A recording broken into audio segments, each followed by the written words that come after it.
اللہ ہمیں مشکلات میں ڈال کر آزماتا ہے تاکہ ہمارا ایمان مضبوط ہو۔ قرآن میں اللہ فرماتا ہے اور اللہ پر بھروسہ کرو اگر تم مومن ہو۔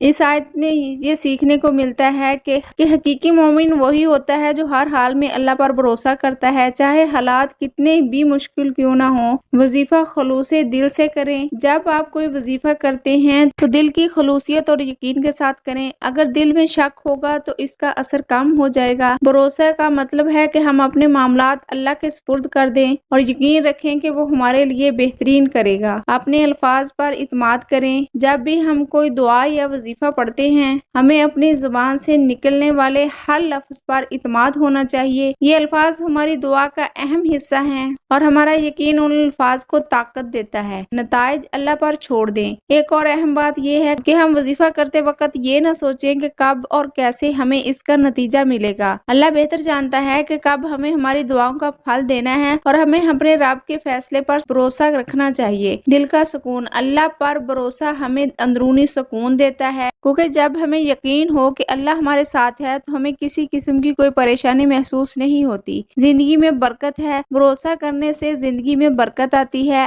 اور اللہ خود فرماتا ہے جو اس پر بھروسہ کرے گا وہ اس سے کبھی مایوس نہیں کرے گا۔ مشکلات آسان ہو جاتی ہیں۔ جو لوگ اللہ پر مکمل بھروسہ رکھتے ہیں ان کی مشکلات حل ہو جاتی ہیں اور وہ زندگی کے نشیب و فراز میں ثابت قدم رہتے ہیں۔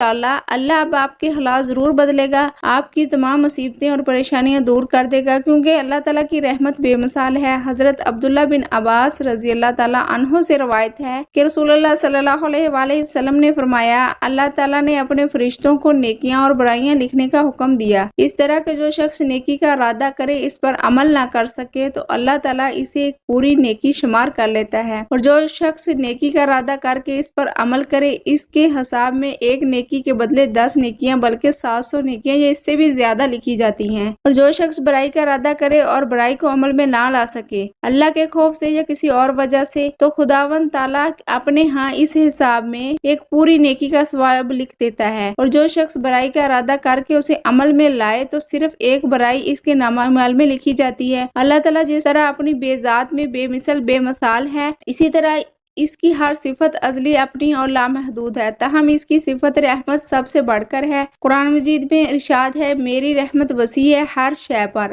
آپ لیڈ عرش مومنین کے حق میں اللہ کے حضور بخشش کی دعا کہتے ہیں، اے پروردگار تیری رحمت ہر چیز پر پھیلی ہوئی ہے، بس بخش دے ان لوگوں کو جو توبہ کریں۔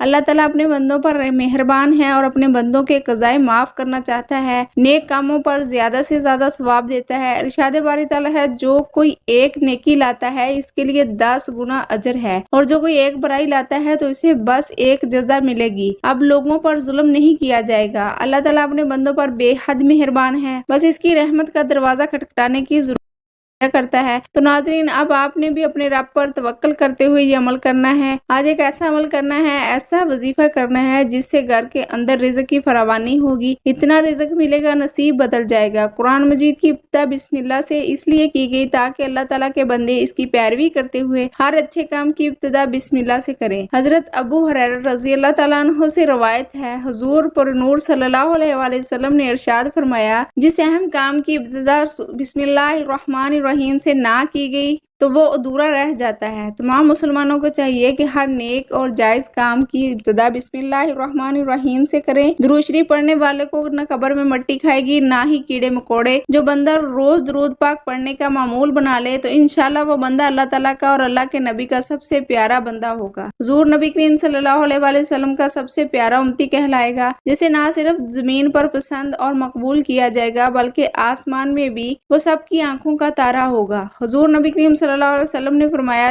جو مجھ پر پورے دل اور یقین سے صرف ایک بار درود پاک پڑھتا ہے تو اللہ پاک اس پر اپنی 10 رحمتیں نازل فرماتا ہے، 10 درجے بلند کرتا ہے اور 10 گنا اس بدلے سے معاف فرما دیتا ہے۔ تو یہ درود پاک ہے جو آپ صلی اللہ علیہ وسلم کو بہت زیادہ محبوب ہے۔ حضرت عبد الرحمن بن ابی اللہ کہتے ہیں کہ میں نے نبی کریم صلی اللہ علیہ وسلم سے سنا ہے، کہا ہم نے رسول صلی اللہ علیہ وسلم سے سوال کیا، یا رسول اللہ صلی اللہ علیہ وآلہ وسلم، آپ صلی اللہ علیہ وآلہ وسلم پر یعنی اہل بیت پر پر ہم کس طرح درود پڑھیں، کیونکہ اللہ تبارک و تعالی نے ہمیں یہ تو بتا دیا کہ آپ صلی اللہ علیہ وسلم پر کیسے سلام پڑھیں۔ تو آپ صلی اللہ علیہ وسلم نے فرمایا درود ابراہیمی پڑھو، یعنی درود پاک جو ہم نماز میں پڑھتے ہیں، اللہم صلی علی محمد وعلی آل محمد کما صلیت علی ابراہیم وعلی آل ابراہیم انک حمید مجید، اللہم بارک علی محمد وعلی آل محمد کما بارکت علی ابراہیم وعلی آل ابراہیم انک حمید مجید۔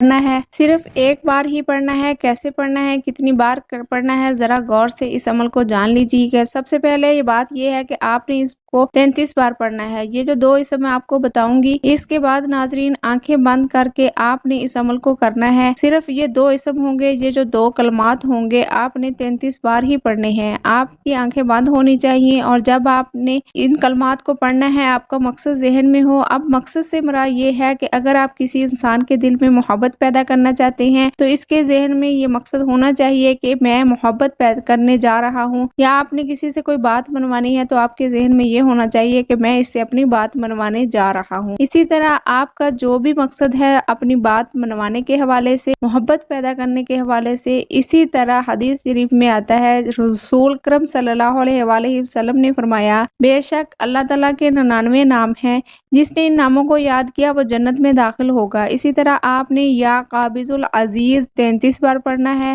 انشاءاللہ جو بھی آپ کا مسئلہ ہوگا، بات منوانے کے حوالے سے، محبت کے حوالے سے، اپنا بنانے کے حوالے سے، انشاءاللہ وہ آپ کا کام ہوگا۔ اگر شوہر ہے، انشاءاللہ وہ آپ کی بات مانے گا، آپ سے محبت کرے گا، آپ کی باتوں کے اوپر چلے گا انشاءاللہ۔ آپ کا دشمن آپ سے محبت کرے گا، دشمنی دوستی میں بدل جائے گی انشاءاللہ۔ آپ کا سسرال میں اگر کوئی مسئلہ ہے، مختصر یہ کہ جس کا بھی نام لے کر آپ اس عمل کو کرو گے، انشاءاللہ وہ آپ سے محبت کرے گا، آپ کی بات مانے گا، جیسا آپ کہو گے ویسا ہی کرے گا۔ اللہ پاک کے حکم سے اس کے بعد کہیں گے اللہ اکبر، اللہ سب سے بڑا ہے۔ اس کے بعد آپ درود پاک بھی پڑھیں گے، اس کے بعد آپ دعا بھی کریں گے۔ اب دعا کا بھی ایک خاص طریقہ ہے۔ آپ نے دعا میں یہ کہنا ہے کہ اے اللہ، جس مقصد کے لیے میں نے یہ عمل کیا وہ میرا مقصد پورا ہو جائے۔ اسی طرح آپ نے بس دعا مانگنی ہے پورے یقین کے ساتھ، انشاءاللہ جو مقصد آپ کے ذہن میں ہوگا، آپ نے کسی سے بات منوانی ہے، آپ نے کسی کے دل میں محبت پیدا کرنی ہے، تو یقیناً مقصد آپ کے ذہن میں ہوگا۔ تو بس آپ نے اتنا کہنا ہے کہ اللہ، جس مقصد کے لیے میں نے یہ عمل کیا وہ مقصد میرا پورا ہو جائے۔ اس کے بعد اجازت عام ہے، کوئی بھی میرا بہن بھائی اس عمل کو کر سکتے ہیں، سب کو اجازت عام ہے، لیکن آپ نے اتنا لازمی کرنا ہے کہ ویڈیو کو لائک کر کے چینل کو سبسکرائب کرنا ہے۔